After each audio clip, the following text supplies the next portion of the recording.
نحمدہ و نصلی علی رسولہ الکریم۔ گجرانوالے سے ہمارے پاس ایک سوال ہے کہ پاک پتن شریف میں یہ جو بہشتی جنتی دروازہ ہے، کیا اس کو ہم جنتی دروازہ کہہ سکتے ہیں؟ نہیں، بالکل کہہ سکتے جی۔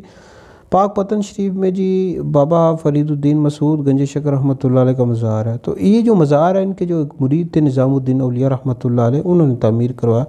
جب وہ تعمیر کروا چکے تو انہوں نے خواب دیکھا، مشاہدہ کیا کہ نبی پاک علیہ السلام خلفائے راشدین کے ساتھ گزرے ہیں، اور حضور علیہ السلام نے فرمایا کہ جو اس دروازے سے گزرے گا وہ اس کی بخشش ہو جائے گی۔ تو یاد رکھے کہ دروازے سے گزرنے سے خالی بخشش نہیں ہوگی، اگر کوئی اعمال صحیح نہیں کرتا، مطلب نماز نہیں پڑھتا، روزے نہیں رکھتا، نبی کریم علیہ السلام کے احکامات پر عمل ہی نہیں کرتا، تو خالی وہ دروازے سے گزر جائے، اپنے فرائض کو مکمل ہی نہ کرے، اللہ رسول کا وہ نافرمان ہے۔